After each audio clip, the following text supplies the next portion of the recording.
Hi, welcome to the channel. Today we're going to be going over the fall watermelons. We shot this video earlier, but it was kind of funny because I think the homegrown artist watched her video earlier this week, and she talked about she shot the video and it all was in slow motion. And you know, we shot over 150 videos, me and my son together, and we've never done that, but we shot this Saturday, and guess what? It was all in slow motion, so we're having to redo it. This is now Monday.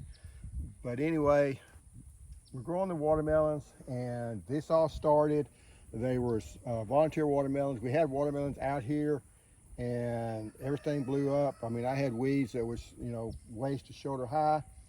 I sprayed it, killed all the weeds. A lot of it was grassy weeds. I did go through here and burn it all off. And then I ran a wheel hoe over most of this to get it, cleaned up and all that. I did that earlier. I've done this again, but when I got to the watermelon, this area over here, it has some volunteer watermelons come up. Because I did have some watermelons that kind of made, they were small, but whenever you're having to burn things and whatever, you don't see it. So then I went in here and used a wheel hoe to clean everything out. And things are getting dry, so I did put the bucket down there. That bucket's got a hole in it, so I fill the bucket up. It gives it at least 5 gallons of water.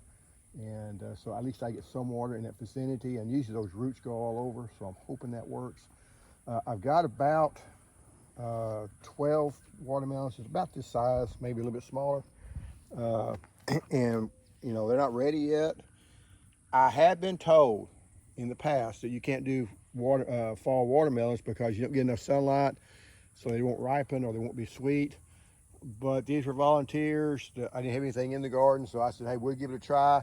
I will keep you up on it. It is important to keep the weeds down because last year, like I say, this spring, weeds was everywhere.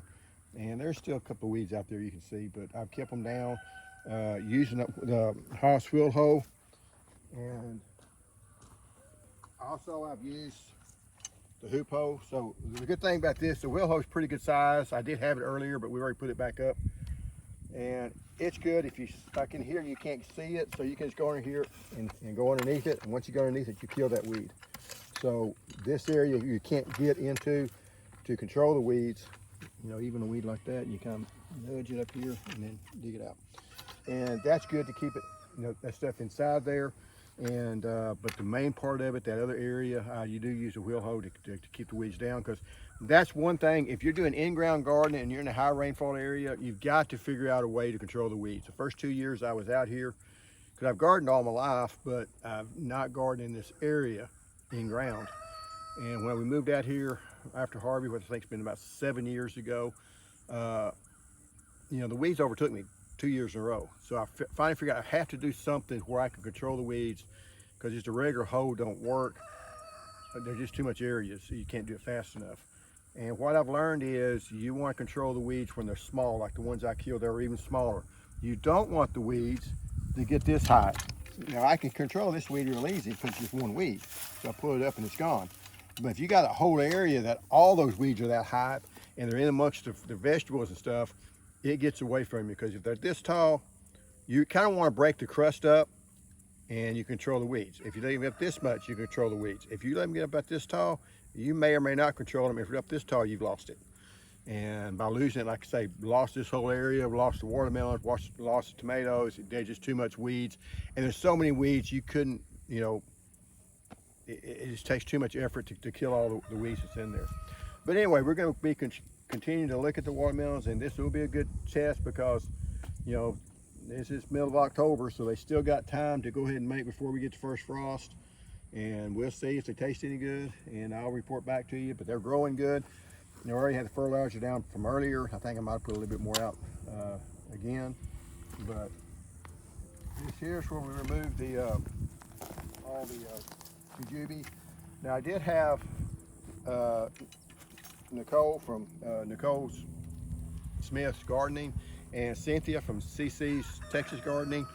I came out and we ate lunch together and we looked at the garden and stuff.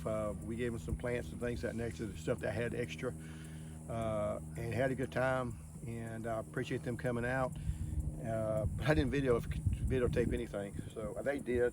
But and I kind of like to to visit more and worry about videotaping stuff. But we'll add some more in. And that's the good thing about the hoopoe, you kill them. You don't have to get out a hoe and do a lot of stuff with it. Now, over here is where we planted the second row of carrots, and they're just now starting to come up a little bit. And I've been keeping this damp. So it didn't take them about a week before they started coming up. The beans I've just started making. I mean, this bean here is ready to pick, and there's probably some other beans in there. So we may pick the next day or two, make sure I don't get too big. But this is the carrots that was the other carrots that came up, and they're doing pretty good. This here's a mole cricket that's kind of moving in here. Hopefully he won't mess things up. But they're doing well. The shaker, the black pepper shaker or whatever worked pretty good. It worked well for the carrot seeds because carrot seeds are all the same. They're smooth seeds, so I could shake them out pretty good. Now the beet seeds have not come up yet, and they didn't shake out really good because they're kind of irregular shaped. They're in a cluster, so they didn't do as well. The stuff over here that y'all have seen in past videos, I did use the Sun Joe electric tiller, and it does a pretty good job. You know, it's not as fast as a gas powered tiller, but I did get all this stuff cleaned up, and this here is going to be all one block. I want to have 3 separate blocks so I can rotate. The only problem I've got with that is I like growing peppers, I like growing potatoes, and I like growing tomatoes. And that's 3, pretty good sized crops, and all those crops are kin to each other, so the rotation doesn't work as well. And also corn. I'm not a big advocate of companion planting. I'm more of there's certain plants you don't want to plant together. And corn is one of them you don't want to plant beside tomatoes because the corn earworm is also the tomato worm.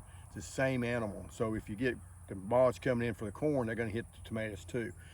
The other problem you have, the bigger problem you have though, is with the potatoes. Because if you plant potatoes, they're going to have all the diseases that come in, the blights and all this other stuff that come in, and they're closely related to the tomatoes. So the potatoes will be okay because they'll start dying early, but they will throw the diseases onto the tomatoes. So I'm going to always try to keep them apart. I may have to put the corn together, and just have to keep a vigilant on spraying because the tomato worm is frustrating because they would burrow into the tomato. And once it burrows into tomato, it's no good. You can't cut around a tomato like you can like a peach or something. If you get a worm in a peach, you can cut around it, you still got the rest of it's good. But with the tomato worm, once it bores in there, and a lot of times it's still in there. So if you see the hole in the tomato, you need to pick it and destroy that tomato, step on it, throw it in the trash, get it out of there because you don't want it to produce more moths. Now here we got the loquats growing, and I think this is Bradenton if I remember right. I don't think I've got it marked anymore, but it's blooming out good. And if we don't have a cold winter, and if it don't get below 26 degrees or 28 degrees, somewhere around in there, we'll be okay. And you think, well, I'm a little bit north for that, but last year they made, so we'll see if they make this year. There's the two figs here, and they're doing fine. I think that's Colonel Lickman, and that's LSU Purple. And then we've got the other loquat, and this one's a Go Nugget, and this put on a lot more flowers, and it's a lot bigger tree. And it's done well. You got a bee. See the bee? Bees really like these things because there's not a whole lot flowering right now. You get some weeds flowering, but they seem to really hit these pretty hard. So, and they're a good ornamental tree. They can take down to 15 degrees. It's going to lose the fruit, but they, and these trees were out here during Snowmageddon. I was out here, and we got down to 12, 13 degrees. Anywhere from 11 to 13 degrees. You don't know for sure exactly what you got in your location. But we've had 2 freezes like that, and they've survived both of them. So, and without any protection or anything, so they're done good. And then the garden on this part over here, I've given up on this. I think we're just gonna let this go back because gonna have 2 growing trees, and they're gonna shade all this out. And then we're gonna come over here. Now, I don't have any electricity out here, so we use a generator to run the tiller.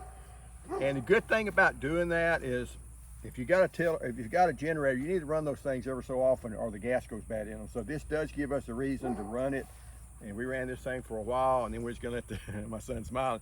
He said, well, it's almost empty. We let it run all the gas out of it, and it ran the rest of the afternoon, and then I went ahead and shut off the gas supply to it, and we still got a little bit of gas in it, but we had more than we thought. But anyway, you know, I did all this today and got all this tilled up. It didn't till real deep, but I don't really need a deep tilling on this. Does a electric tiller work as good as a gas powered? No, but the gas powered ones, it's got problems with the belt running. I've also got problems, the gas went bad in it. So you got carburetor problems, and I hate working on small engines. So I really like your electric tiller just for that reason, because you go up here, you push a button and it goes. But anyway, I guess I've talked enough on this today. I'll come in later and do the container gardens or whatever, but thanks for staying to the end. And if you like it, hit the like button, hit subscribe. Thank you.